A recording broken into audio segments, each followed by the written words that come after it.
Ladies and gentlemen, welcome back to the show. This is the Baraka Show. I think this story I'm about to tell you, I think is important.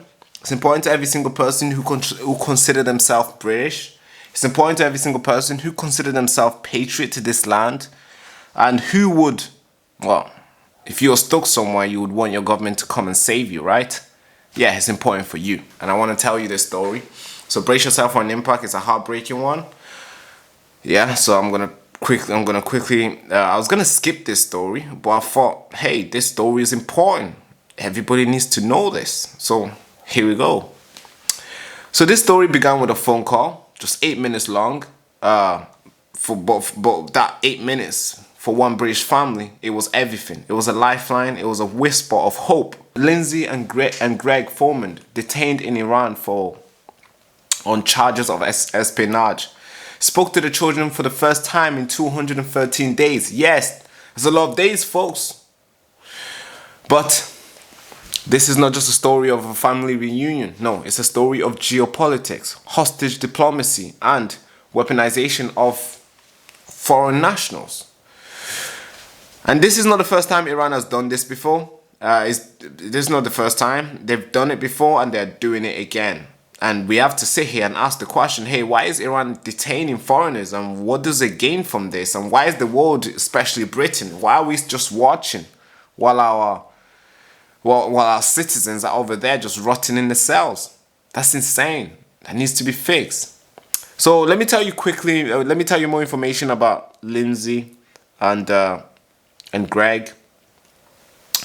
Lindsay and Greg Foreman are a retired couple from East Sussex, were on a global motorcycle tour in January 2025. They crossed into Iran from Armenia. Within 48 hours, they were arrested, charged on espionage.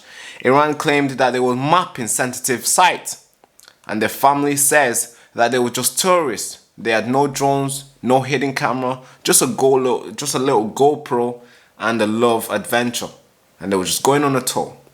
I'm sure you've seen the pictures on the screen that my editor can put up here. So, here's a quote from their son, Joe Bennett. They were just passing through. They had no idea they were walking into a trap. That's the son, Joe Bennett. And now, Iran has a history of detaining foreign nationals. We can go to a story of Nazan, British Iranian Jewish citizen, journalist, was detained. And we can go to Sia Malik, Iranian American business, was imprisoned in Iran before. And we can go back to Oliver, a Belgian aid worker, was imprisoned in Iran. And there's so many more that we found, but obviously we can't sit here and just list them all. We can't just sit and just list people because there's so many. And so this case is not isolated. This is a pattern. It's a pattern that Iran has basically built, and it's called hostage diplomacy, where foreigners are arrested, held without a trial, and used as bargaining chips. Iran doesn't just arrest people; it arrests them for leverage. It arrests them for negotiation, as a tool of negotiation, and you also arrest them for headlines like this. Look, we're talking about Iran again, right? Lindsay is held in Kachak prison. It's a women's prison described by Amnesty International as hell on earth. Whoa, it's dangerous. That's where Lindsay is right now, and she's been there for 213 days. Whew. I'm going to tell you what Britain is doing. Brace yourself for an impact, because it's shocking. Greg is held in Fasha Foyer. That's what it's called here. Don't know if I'm saying it right. It's known for its notorious overcrowding and abuse. So there's a lot of people and a lot of views happened. The UK officials say Greg has lost weight and he looks disheveled. Lindsay, on the Lindsay side, she's reportedly struggling to walk, so she can't really walk properly. And here's a quote from their son, another son, Kieran Foreman. He said, "They are being punished for being British. That's the only explanation."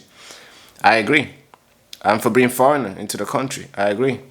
After 213 days, Iranian authority allowed a brief phone call. And that's the phone call I started the talk with. It was 8 minutes long. Lindsay spoke to her son Joe, and Greg spoke to the other son Kieran. No explanation were given. No promises of more contact were given. But for the family, it was a breakthrough. I have to say it was a breakthrough, because imagine 213 days without speaking to your mom and dad. I mean, what? Yeah, imagine the image you might get in your brain. You'll go wild, right? To put it into words, Joe Bennett has said this about the call. We laughed, we cried, and for a few moments, for a few brief moments, it felt like the weight the past 7 months has been lifted. Yeah, I'm sure it feels relief to hear the voice. Yeah, now here's where we get into the UK Foreign Office, what they've been doing. The UK Foreign Office have said that they are deeply concerned, but the family says the government has been slow, silent and ineffective, and Iran has ignored all the diplomatic requests. So no consular access, no legal representative for these two individuals. Now, Western governments, they always preach human rights. Yes, they always preach that everywhere, where they can leave their borders open for human rights. But when their citizens are jailed abroad, they whisper. And Iran only responds to strength, as we've seen Trump demonstrating that. You know, Iran didn't want to do the nuclear talk. So, hey, Trump just went out there and showed them strength. Like, boom, done. Now come back to the table. And that's how Iran responds to. And they're not going to respond to statements like, oh, this is deeply concerning. Bro, they're not going to listen to that. What? Really? What are you thinking this is? Now, Iranians' action has raised questions about international law. The Vienna Convention guarantees consular access. Iran is violating this part. But global constitution remains toothless. Institutions like UN has issued statements to Iran, and Iran has ignored it. So like, hey, we don't want to talk to you. So what could this be? This is not just a British problem, it's a global failure. When the rogue state breaks the rules and face no consequences, they will do it again. And guess what? They've been doing it for a very long time now. And trust me, Iran is not the only country. It happens everywhere. But obviously, in the Islamic type of countries, it's more common because they have nothing to lose and they have everything to gain. Because now they can easily use the two people to get whatever they want from Britain. The couple will soon, maybe could be tried in Iran's revolutionary courts, and these courts are often secretive. They have no defense lawyers, and of course the UK may try to negotiate prison swap. I don't know, I'm not sure. Or Iran may wait and just hold these guys and just keep them alive and wait. Maybe they might hold them and be like, whenever there's time we can leverage, we can use these two guys, we'll use it. And that could be through sanction relief, or that could be through oil deal, that could be through diplomatic recognition, like, hey, recognize Palestine right now, you know. Or maybe you could be like, hey, like, support us through nuclear weapons. All right, that would be insane. So, but they can do all this because obviously there's two people in there that they're holding and they know what they're doing. Iran doesn't release prisoners, they trade them. So they don't like, hey, all right, we've held Lindsay or we've held Greg, all right, we're going to give them back now, it's okay. No, they trade them for something. They're like, hey, we got Lindsay and Greg, now give us this. Or now give us our top prisoner that you've been arresting for so many years, we need him back and more.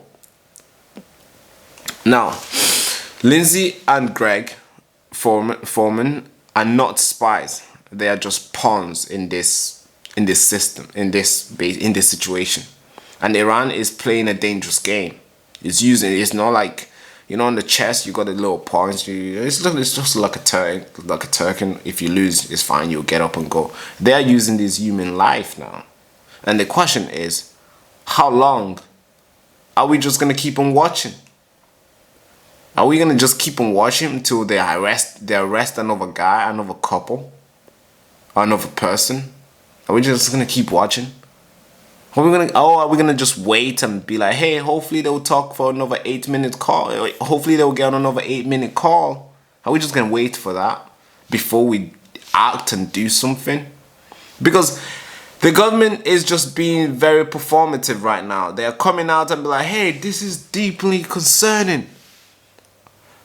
Okay, thank you for your words, but these two people are still over there suffering. No words will get them out in these actions. So my question here is, how long are we gonna keep on watching? Because listen, folks, something bad could happen. And this just shows of, like, you know, when you're patriotic about the country, you'll do anything to defend the land. Your you got, like, your heart is in the land. You're ready to go. You do anything to protect the children, to protect the vulnerable ones, to protect the elderly, to protect your family, to protect everybody in the country who identify themselves as patriot and British as well, who would also do the same. And then when somebody gets arrested overseas and then you see your government doing nothing, just performative act, information, just PR stuff, then you gotta ask yourself questions and be like, man, will these guys come out to save me, bro? Because that's what Lindsay and Greg is questioning themselves. They're probably sitting there and be like, is the British government gonna do anything to save us?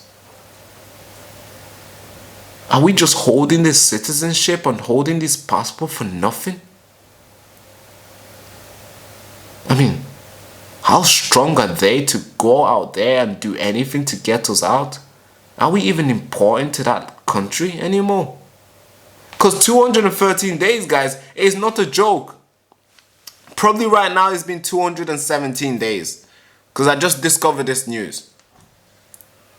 Yeah, I'm not sure how long it's been, but it's 213 days as this information came out.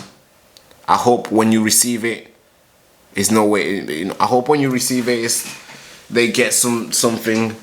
But right now they're getting nothing apart from just performative talks. But we'll see what happens. I thought this story is important, so I was thinking, okay, let's report this. It is important, so let's do it. I hope you enjoy this. I mean, I can enjoy this story. I mean, all the stories I do are not like entertainment, enjoyable type. They are real hard truth that keeps you grounded to reality and to keep you fighting for the greater cause. But so there's no entertainment here on this show. There's never been an entertainment.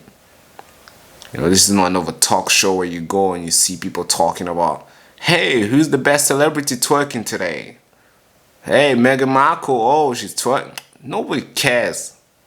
There's more important stories, man. Like this, Greg right now and his wife are fighting for their life, and the kids are sweating every day, waiting for another 8-minute call, waiting for another signal of life. And the British government is just saying silly stuff. Oh, this is deeply concerning. That's all they've done. Imagine 213 days and your government is just saying that. When I am back, I'll be pissed. God. All right. Thank you so much. Hunted head salute. Bye-bye, bye-bye, bye-bye. And the show host, Baraka Amuri.